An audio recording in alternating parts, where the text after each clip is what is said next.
Hi friends, welcome to our course Race and American Politics. Today we will be discussing about race and representation, which will constitute the fourth week of our class. Last week we have discussed the history of circuitous roots of racial minorities to be full citizens and to enjoy and exercise their basic foundational political rights, which is the right to vote. Okay, the punchline of the last week was racial minorities, their political rights, their voting rights have been under threat by varying actors who follows different strategies, using different tactics and tools to disenfranchise racial minorities, to make it harder for them to turn out to vote. The main purpose of someone to cast their vote is their demands, preferences, and themselves to be represented in the actual political processes. So these 2 weeks are directly intertwined with one another. We know that racial minorities are having harder times compared to majority white population to enjoy their voting rights. So why is this a problem? This is a problem because the demobilization or disenfranchisement of certain groups from actual political processes implies the suppression of their interests and their demands and their preferences, right? So especially when these groups adopt divergent political preferences from the majority population, this will skew the policy outputs. This will shift the center of political preferences being represented in the formal legislative and executive and judiciary bodies. Okay, so do minorities have different opinions? The answer is yes. According to Abarjano and Poole, racial minorities, being African Americans, Latinos, Asian Americans, Jews, blah, blah, blah, these populations have very different views from majority white population in the context of demanding greater role for the federal state in economic processes. So they want higher degree of job provisions. They want better health insurance. They want much more funded educational opportunities. They demand a much more enhanced, much stronger social welfare system.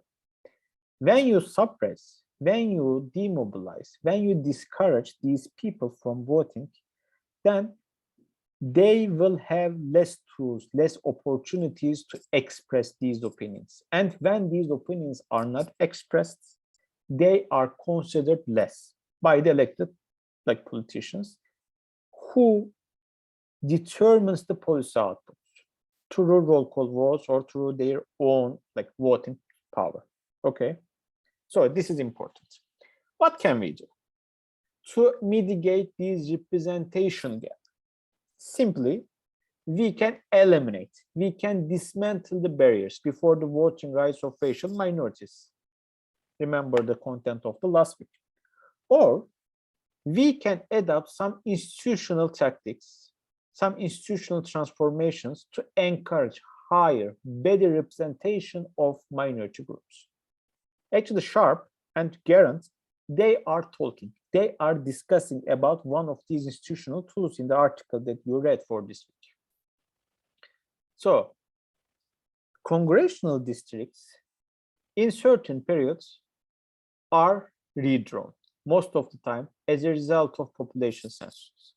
Okay, so they have analyzed the outcomes of this congressional redistricting after 1990 population census, and they have examined whether these redistricting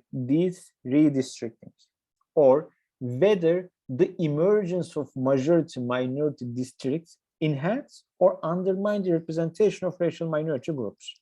Majority minority districts, by the way, imply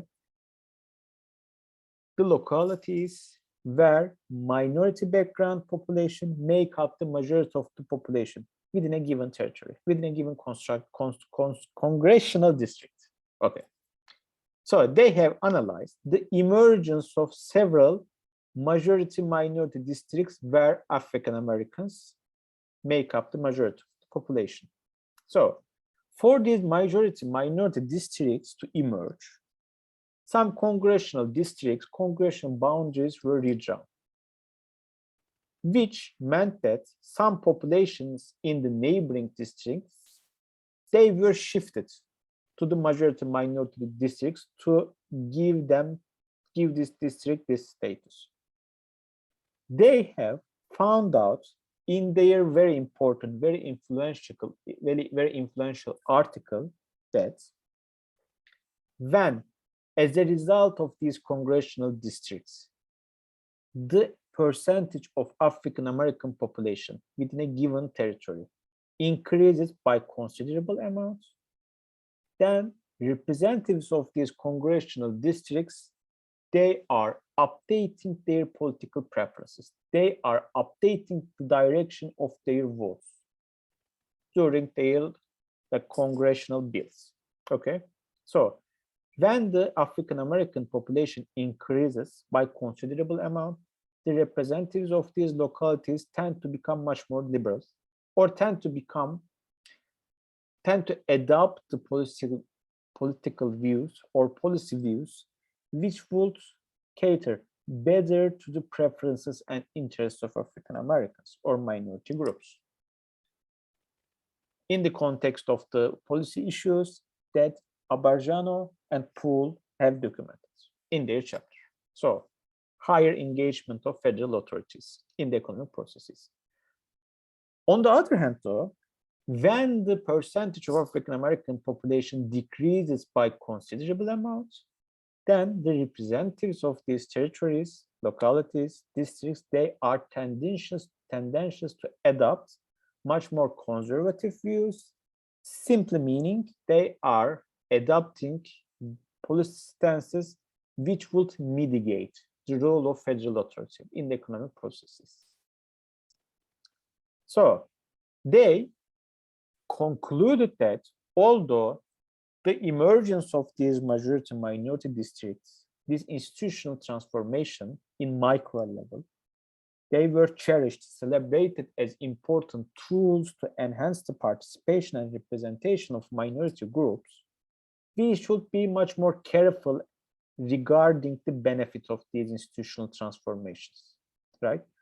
We should take into consideration the net effect of redistricting processes, because emergence of these majority minority districts imply the shifting of some minority background population from the neighboring town or major neighboring district.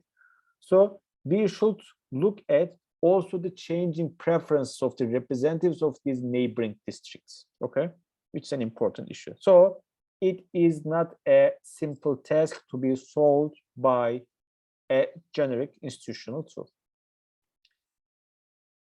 After these two empirical actual analysis, let's discuss Jane Mansbridge's very important article. Actually, Jane Mansbridge, she is writing a much more theoretical piece and discussing the importance and benefits of two different paradigms of representation. Okay, the first one, descriptive representation, and the second one, substantive representation.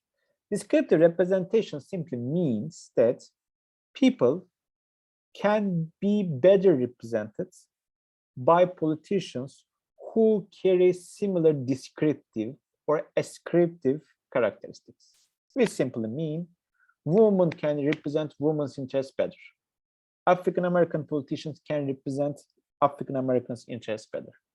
The substantive representation, however, on the other hand, don't look at the ascriptive or identitarian characteristics of politicians and constituencies, and they rather focus on the outputs of political processes. They try to determine the political preferences and interests and views, policy stances of constituency groups, and they look at whether the representatives of these people actually adopt similar views, substantively similar views. Okay, these are two different paradigms.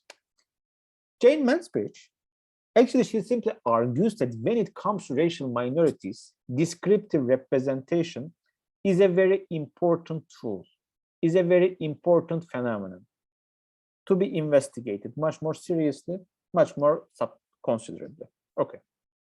So, in the United States, racial minority groups, okay, there is a huge distrust and mistrust actually between different racial groups. So we are talking about a settler colonial country which was founded with a racial element, and this racial element created long-lasting historical tensions between majority white populations and non-white racial minority groups. We know the extermination of native population. We know the enslavement of African Americans. We know the encampment of Japanese Americans. So we know the lynching of, again, African Americans. So these people are more likely to be incarcerated, more likely to be exposed to police killings, more likely to be exposed to criminal justice system. They are less likely to have jobs. So there is a huge accumulated burden of history. And this historical legacy actually created an understandable mistrust between different racial groups.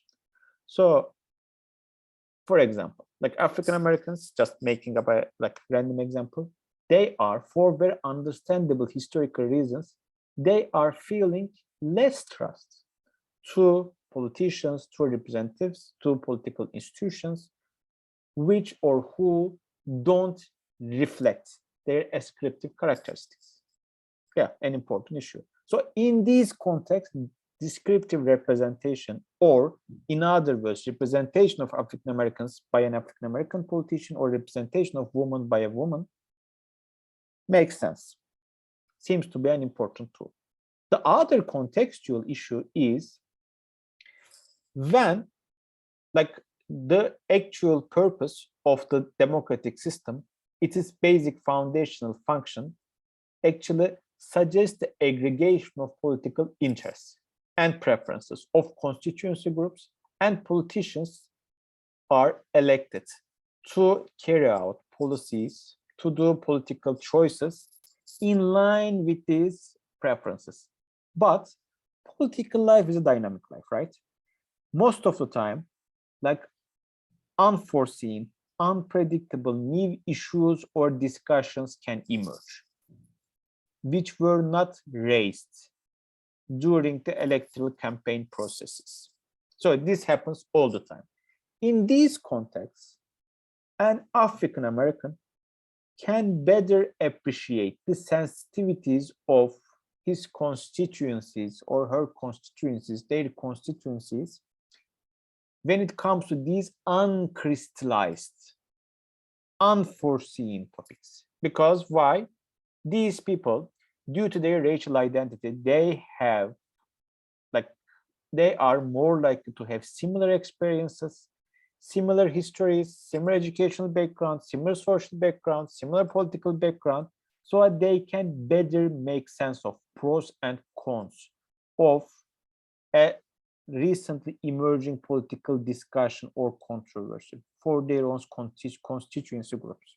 So in the context, in the place of these uncrystallized political issues, descriptive representation helps. The third function, actually, as we know, in the United States, some groups, like this can be racial minorities, this can be women, like sexual minorities, they are denied from the being part of political processes and processes of representation, right? Women got the right to vote in 1910s as a result of 19th Amendment. If you ever read the discussion before the 19th Amendment, or if you ever visit the Smithsonian Museum established to celebrate the 100th anniversary of 19th Amendment, you will see some exemplary quotations from the congressional records during 19th Amendment discussion, and you will see very nonsensical, very ridiculous points raised by the congressional congressmen regarding the inabilities, incapacities of women to serve these political functions. This issue was raised when it comes to racial minorities. So if you look at the dominant views of prestigious higher education institutions and very credible scientists of the era, 1910s, 1920s, you will see that most of these people, they believe in the presence of immutable inherited racial differences. They were believing that this is as pseudoscientific claims which were thankfully refuted later on.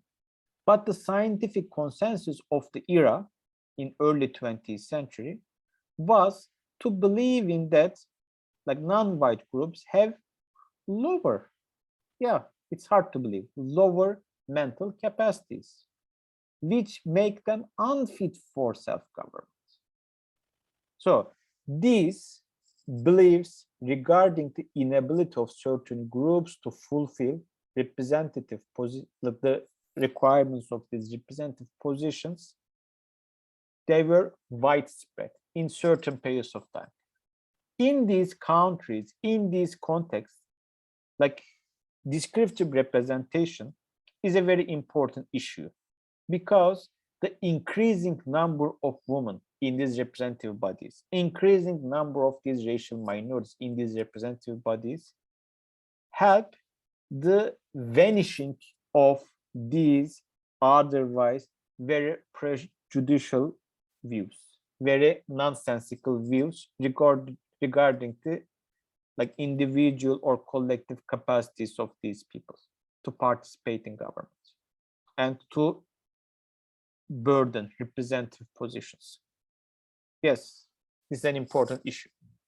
So, and actually the fourth one, actually descriptive representation, enhanced descriptive representation, or increasing number of non-white, non-male, let's say non-heterosexual groups or politicians like acting within key veto player institutions, acting within Senate, like House of Representatives, White House, in the judiciary bodies, they help for the constituency groups with similar ascriptive and descriptive identities to attach higher degree of de facto legitimacy to political institutions. So we can easily imagine and assume, and we can also empirically observe that the election of a Black president in 2008 for the first time in history make the American democracy, make the American presidency, make the American Congress, make the American political institutions much more legitimate in the eyes of African American population for understandable, very intuitive reasons. So for all these four reasons, these are like existing mistrust or distrust between different racial groups.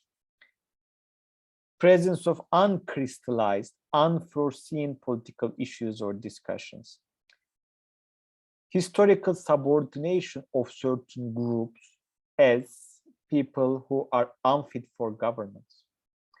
Or absent de facto legitimacy of the political systems or institutions for some groups. In the context of these four particularities, the descriptive representation help for a democratic system to function better, for minority groups or for a historically excluded or suppressed groups to be better represented in the actual political processes. So this is kind of the brief analysis of the three readings that we are supposed to read for this week. Before finishing, I want to make a quick note, quick warning actually, about how to read especially the articles, okay? So for example, the article of Sharp and Garant. So while reading such academic articles, you as an undergraduate student, you can easily skip some sections or skim some sections of the articles, such as method sections, data sections, or you can skip the graphs, because what you should get out of these otherwise very technical journal articles is just a few sentences of punchlines. What is the question? What is the author analyzing or examining in this article? And what did they find out? Most of the time, you can find this information in the abstract portions, or in the discussion parts, or in the introduction parts of these articles. Focus more on these parts. Please don't let yourself to be swamped by these numbers, by very jargony technical terms, by these very complicated tables or figures. Okay, so I just want to make this warning for you. Thanks so much for listening to me. So I am looking forward to seeing you, even if virtually, in our next lecture. Take care.